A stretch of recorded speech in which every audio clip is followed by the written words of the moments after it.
I'm Dr. McMenamin. I'm president of Union County College, and on behalf of all of our Board of Trustees and governors and our faculty, staff, and students, I want to welcome everyone to the Cranford campus of Union County College. Now, you know I talk about our mission a lot, transforming our community one student at a time, and that mission is all about access. We have an inclusive access mission, and that means we welcome everyone here at Union County College. And we call ourselves Democracy's College. Because believe it or not, there are people out there who would like to see us go away, would like to see a college like ours disappear. But that's not going to happen because we're the ones who bring education to the people and welcome everyone, because we know education is the equalizer. It's the great equalizer for everyone. Today, as a part of our LGBTQ plus history event, we are raising the rainbow flag. And we're joined by Associate Director of Public Safety, Mr. Nick Masso, and two of our students, Azanaya and Dario, are going to help Mr. Basso raise that rainbow flag. That rainbow flag, for us, is symbolic of our mission. Right?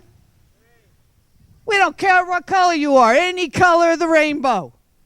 We don't care which part of this alphabet soup you belong to. We welcome you here to Union County College. We want you here because we know that it is education that will help to transform our community and our nation. So, Mr. Basso, students, please raise that flag and let everyone in Union County know that we are here for them. We are here to give them an opportunity for an education. And we don't care whether you're rich or poor. We don't care if you're young or old. We don't care what color you are or who you choose to love. We welcome you to Union County because we know in this tapestry that is our county and our state and our nation, everyone is important. Thank you. Now I'd like to ask everyone here to please join us inside at the Commons for our indoor event before our hair gets blown all over the place. I do want to, before we go inside, I want to recognize the chair of the Union County Board of Chosen Freeholders here with us today, Freeholder Chair B.J. Kowalski, Freeholder Kowalski. Now, she's not here to see a flag go up. She's here to lend her support to these students. She's here to symbolize the support that you have from everybody in Union County. We have the first office for LGBTQ in the state at any county level here, and I know the director is right here. Danny Newberry's here. And that's because Union County, I love Union County. I mean, Union County, we welcome everyone. We welcome everyone just like Union County College. And the presence of your freeholder chair here today, she'll have some remarks inside. It's just symbolic of that welcome. So come on in and let's set it out far and wide across this county. Everyone's welcome here. Thank you. Welcome to LGBTQ History Month celebration at Union County College. This is a month-long celebration of lesbian, gay, bisexual, and transgender history, as well as the history of gay rights and other LGBTQ civil rights movements. Our celebration coincides with the National Coming Out Day, which is today, October 11th. This month is intended to encourage honesty and openness about being part of the LGBTQ community, and also to talk about LGBTQ history, to honor the progress that we have made, and to show support of the LGBTQ community here at Union County College and beyond. So at this point, I would like to welcome our president, Dr. McMenamin, who will welcome us. Thank you, Dean Royal. Welcome again to Union County College. 86 years ago, President FDR founded Union County College. It was our visionary president during a national crisis where he said, FDR said, education is not just for the wealthy. Education was not just for the elite. Education is for everyone, and that's why Union County College was formed. We are democracy's college. We give everyone an opportunity for higher education because we know today, like FDR knew in 1933, that education is the great equalizer. The rainbow flag that we just raised out in the plaza, that rainbow flag symbolizes that we at Union County College and certainly across the county of Union, we welcome everyone. Every color of the rainbow, every letter in the alphabet. We are an oasis for people who want to learn. We are an oasis for people who want to better themselves and their families. We are an oasis for people who want to transform our community into a community that affirms and values you, each one of you, based on the content of your character, not based on the color of your skin or who you choose to love. We are an oasis for you. We welcome everyone. We are proud of our inclusivity. Together, we will transform this community. Together, we will transform our nation, the United States of America, into a community and a nation that welcomes everyone. Now, we don't do it alone at Union County College. We're not alone in our efforts to transform this community by welcoming everyone to our college. We do it in partnership with the Union County Board of Chosen Freeholders, who believe in our values that everyone deserves an opportunity for education and everyone, regardless of who you love, should be welcomed at this college. So representing our Board of Chosen Freeholders today, I'm delighted to introduce to you Cranford resident, our freeholder, the chair of the Union County Board of Chosen Freeholders, B.J. Kowalski. Freeholder Kowalski.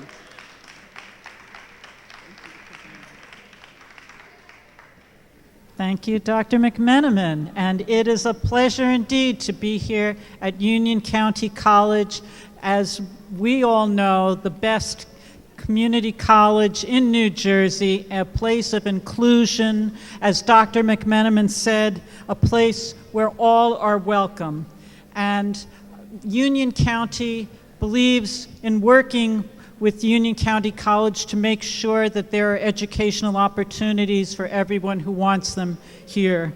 And I am joined by Danny Newberry of our LGBTQ office,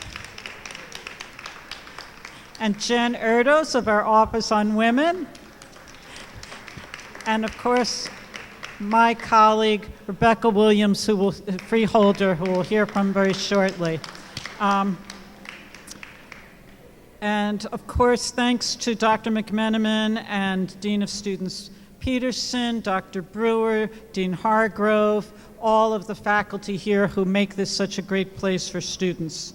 We know that coming out and speaking up as lesbian, gay, bisexual, transgender, queer, or allied is one of the most powerful and effective voices at work in the fight for LGBTQ equality. It can also be one of the most difficult things that one person can do in their lifetime, and that's why it is so important for allies to stand up and stick together and make it clear that Union County is a safe place for LGBTQ individuals and their families. I went to college many years ago and had the good fortune of being taught by one of the giants of the LGBTQ movement, and a great poet and a great African-American activist, Audre Lorde. And I'd like to just leave you with a couple of words from Audre today before we bring up Freeholder Williams.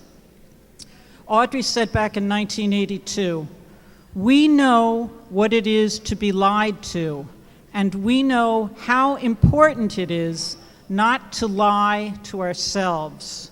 We are powerful because we have survived, and that is what it is all about, survival and growth.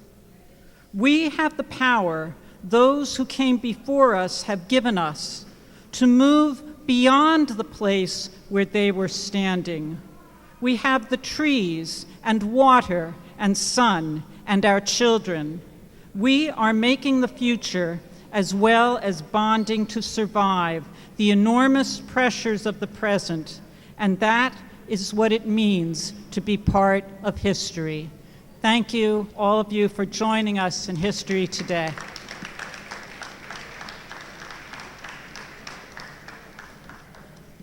Now I would like to introduce our keynote speaker, Freeholder Rebecca Williams.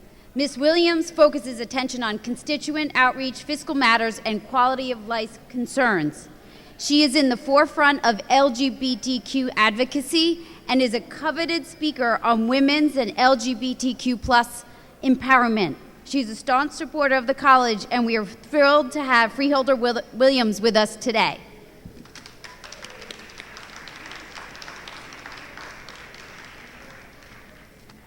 Good afternoon, everyone. I'm really pleased to be here. I'm really pleased that we have this event. And I figured I would start with a little bit of my own coming out story.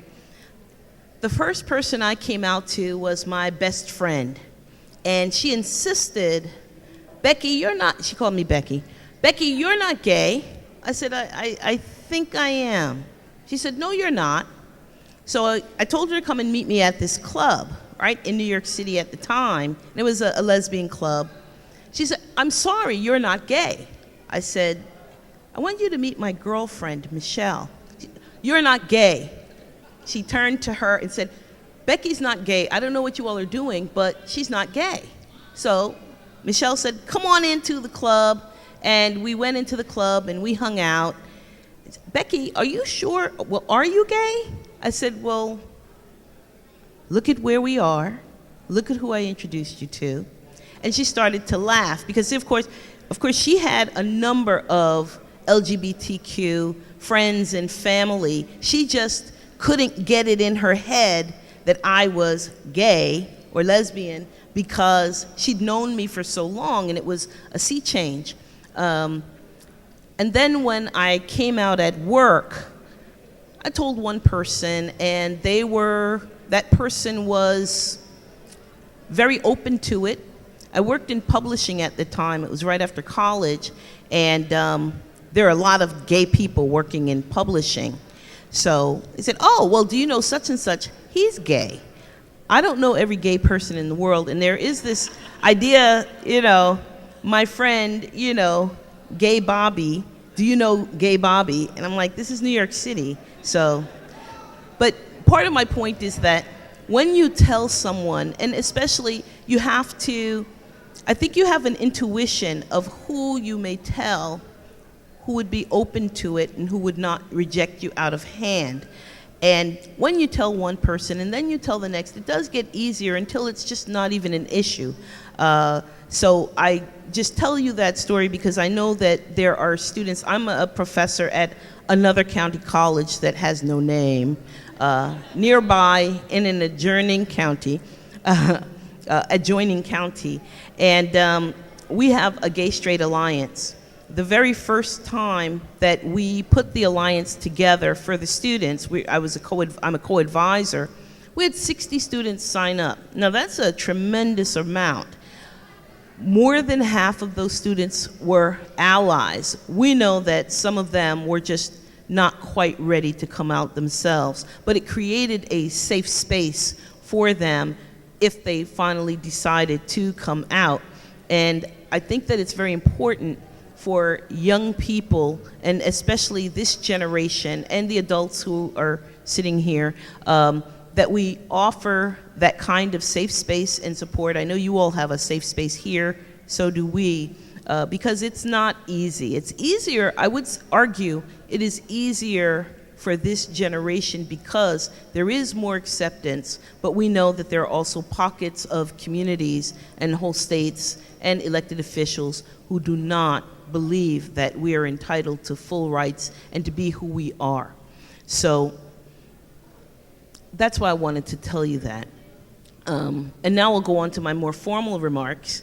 We come together today in deep awareness that our right to exist is under threat, not from unnamed foes beyond our borders, not from a sudden epidemic of disease, not from violence or any other cataclysmic event that one usually associates with life cut short. No, it's the steady, mundane drip of intolerance and ignorance that will do us in. And by us, I'm talking about the existence of this country as a free nation in which every person is treated with respect, dignity, and equality under the law. As some of you may know, the Civil Rights Act of 1964, which for many of you is ancient history, makes it illegal for employers to discriminate on the basis of sex. But somehow here we are today, over 50 years later, still debating what sex discrimination looks like. Still fussing, still fretting, counting beans over the definition of what it means to be a person. This very week, as some of you may know, on Monday, the Supreme Court of the United States heard arguments over this very question, and their answer will have a lasting and direct impact on the civil rights of millions of Americans. And that's really scary. The future of millions will be determined by just nine men and women who hold the title of Supreme Court Justice. Here in this country, in our communities, more than 50 years after the Civil Rights Act, nearly half of all LGBTQ plus workers are still forced to hide their identities at work out of fear over losing their opportunity to make a living, to put food on the table. According to some estimates, 11 million workers will be impacted. Now think about their families. Think about their children, the people who love them, the people who rely on them for security and for support. The question is, does sex discrimination count? Legally and lawfully, only when it is confined within the physical borders of the human body. Is sex discrimination only a matter of blood and bones, systems and organs, sinews, molecules, atoms? Or does sex discrimination really go to the heart of who we are as human beings? Who we love, who we aspire to become, and who we know ourselves to be? I think those questions were asked and answered quite capably by attorney Pamela Karlan of Stanford Law School during oral arguments before the Supreme Court this past Monday. She argued on behalf of a man who lost his job after he joined a gay football team, a softball team. Ms. Karlan said, and here's a paraphrase, "When a female employee can date a man, but a male employee is fired for doing the same thing, that is discrimination because of sex. Period. Full stop. It's that simple. Are we a country that treats people equally, or are we not?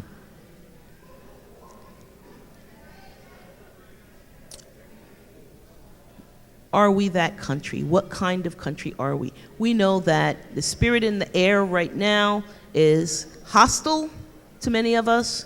We know that there have been murders, especially of transgender women, especially transgender women of color, and they have been slaughtered with impunity. We have apathetic police departments all over the country, apathetic prosecutors' offices that do not count these individuals as full human beings. conclusions are jumped to, assumptions are made about who they are, and their lives are not valued. And these people are not these people. These people are us. These people are our family members, our caregivers, our supporters, etc. So I just want to say that I'm really grateful to everyone here. Thank you, Dr. McMenamin, and everyone in the audience, faculty, staff, students, for joining together today. And I want to ask you that question again. Who are we as a people to treat people that way? My answer is we are proud, we are LGBTQ plus allies, supporters, and we're out, we're loud, and we're proud, and I thank you so much.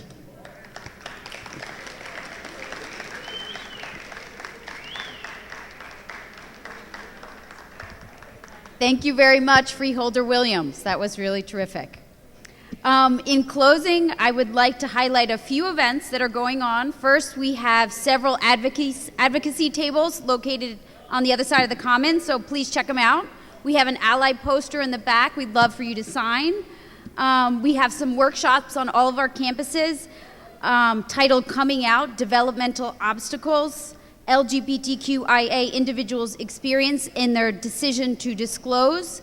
And then tomorrow, you can join the Union County Pride team and walk to support Garden State Equality Organization. This event begins at 4 p.m. at Kennedy Park in Asbury Park. So thank you all again for coming. Sign the poster and enjoy the rest of your day.